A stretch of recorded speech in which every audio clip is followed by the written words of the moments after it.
Bismillahirrahmanirrahim. Assalamualaikum warahmatullahi wabarakatuh. Salam dan bahagia. Perkenalkan, nama saya Susana Eka Rahmani, NIM 2020-017-094. Pada kesempatan kali ini, saya akan mempresentasikan hasil dari penelitian saya yang berjudul Parental Income sebagai Pemoderasi, Pengaruh Finansial Literasi, Lifestyle Hedonis, Locus of Control terhadap Perilaku Keuangan Mahasiswa.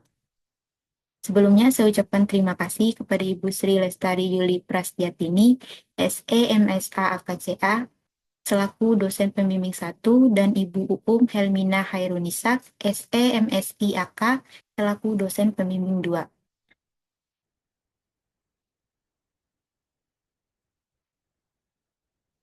Baik, kita masuk ke latar belakang.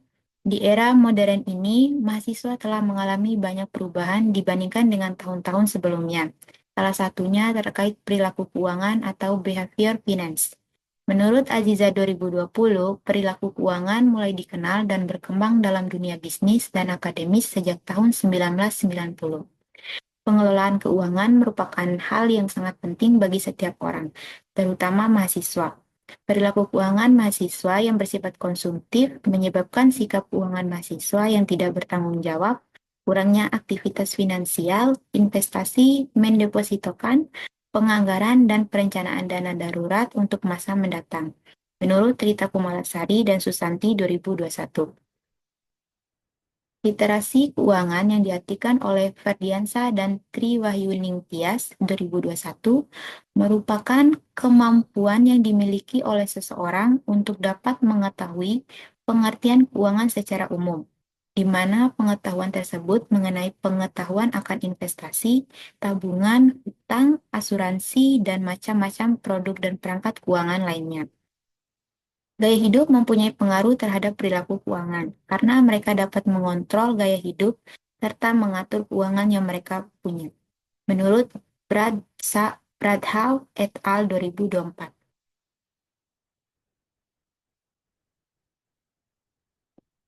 Selain finansial literasi dan lifestyle hedonis, locus of control juga sangat penting dalam keputusan seseorang untuk melakukan suatu hal.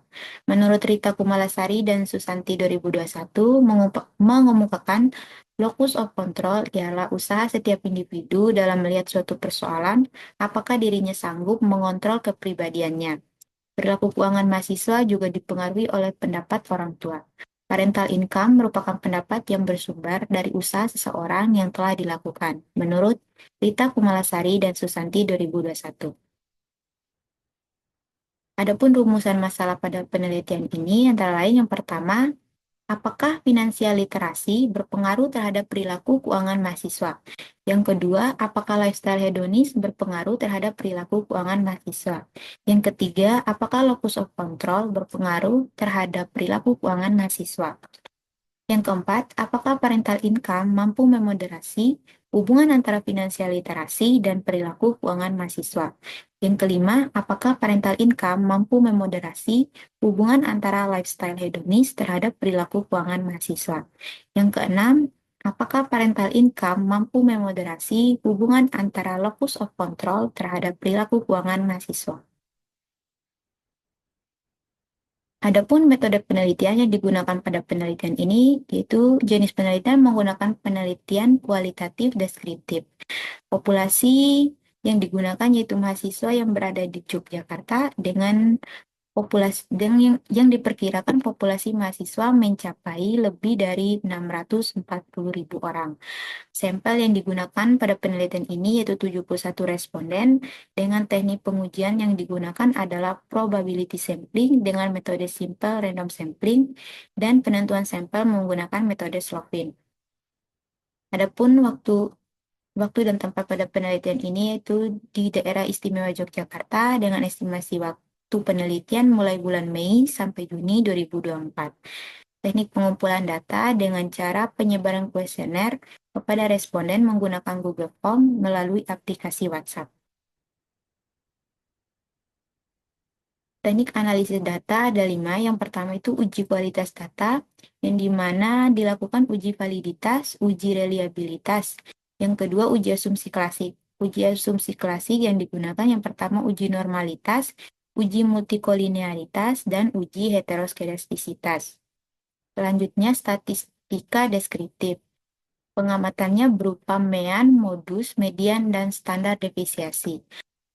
Uji regresi ada dua, yaitu uji regresi linear berganda dan uji moderate regression analysis atau MRI. Selanjutnya uji hipotesis yang menggunakan simultan atau uji F, uji parsial atau uji T, dan uji koefisien determinasi atau uji R2. Adapun hasil dan pembahasan pada penelitian ini, yang pertama membuktikan bahwa finansial literasi berpengaruh positif terhadap perilaku keuangan mahasiswa. Ini dibuktikan melalui hasil pengujian T-hitung 4,906 dengan T-tabel 1,996 dan bernilai signifikan 0,001. Oleh sebab itu, dihasilkan T-hitung lebih tinggi dari T-tabel atau signifikan bernilai lebih rendah dari 0,05. Maka HO ditolak. Artinya ada pengaruh positif dan signifikan antara finansial literasi terhadap perilaku keuangan mahasiswa. Yang kedua, membuktikan bahwa lifestyle hedonis berpengaruh negatif terhadap perilaku keuangan mahasiswa. Ini dibuktikan melalui hasil pengujian T-hitung sebesar 4,044 dengan T-tabel 1,996 dan bernilai signifikan 0,001. Oleh sebab itu, dihasilkan T-hitung lebih tinggi dari T-tabel atau signifikan bernilai lebih rendah dari 0,05. Maka HO ditolak. Artinya ada pengaruh negatif dan signifikan dari lifestyle hedonis terhadap perilaku keuangan mahasiswa.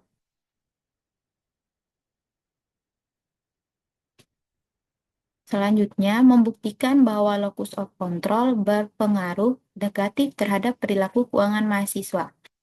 Ini dibuktikan melalui hasil pengujian T-hitung sebesar 9,325 dengan T-tabel 1,996 dan bernilai signifikan 0,001.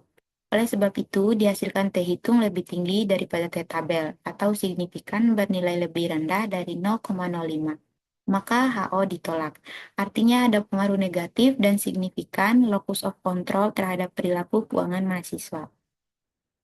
Yang selanjutnya membuktikan bahwa parental income mampu memoderasi hubungan finansial literasi terhadap perilaku keuangan mahasiswa.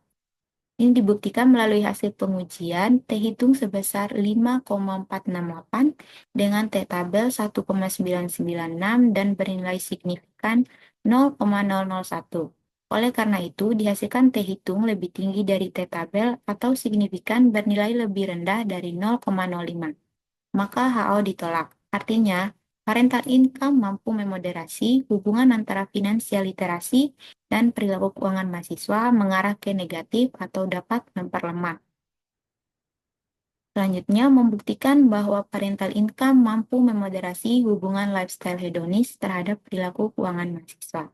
Ini dibuktikan melalui hasil pengujian T-hitung sebesar 2,703 dengan T-tabel 1,996 dan bernilai signifikan 0,009.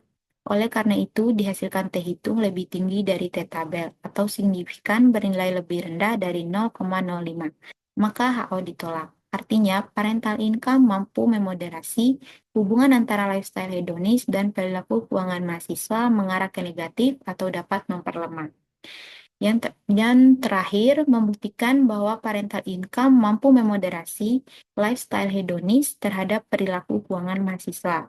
Ini dibuktikan dari hasil pengujian T-hitung sebesar 5,428 dengan T-tabel 1,996 dan bernilai signifikan 0,001. Oleh karena itu, dihasilkan T-hitung lebih tinggi T-tabel atau signifikan bernilai lebih rendah dari 0,05. Maka HO ditolak. Artinya parental income mampu memoderasi hubungan antara locus of control dan perilaku keuangan mahasiswa mengarah ke positif atau dapat memperkuat. Adapun kesimpulan pada penelitian ini adalah penelitian ini menunjukkan bahwa finansial literasi berpengaruh positif terhadap perilaku keuangan mahasiswa. Lifestyle hedonis dan locus of control berpengaruh negatif terhadap perilaku keuangan mahasiswa. Parental income mampu memperlemah hubungan finansial literasi dan lifestyle hedonis terhadap perilaku keuangan mahasiswa, namun mampu memperkuat hubungan locus of control terhadap perilaku keuangan mahasiswa. Adapun saran pada penelitian ini, yang pertama, penelitian selanjutnya bisa menambahkan variabel lain yang sekiranya dapat mempengaruhi perilaku keuangan mahasiswa selain finansial literasi, lifestyle hedonis, dan locus of control yang nantinya bisa ditempatkan sebagai variabel independen, moderasi, ataupun intervening. Yang kedua, disarankan agar dilakukan di wilayah yang lebih luas. Dengan begitu, sampel yang diperoleh akan lebih representatif dan mampu mencerminkan keseluruhan populasi. Yang ketiga, diharapkan peneliti selanjutnya melibatkan responden yang lebih beragam, tidak hanya terbatas pada mahasiswa. Mungkin itu saja yang dapat saya sampaikan. Lebih dan kurangnya saya mohon maaf. Wabillahi taufiq wal hidayah. Wassalamualaikum warahmatullahi wabarakatuh.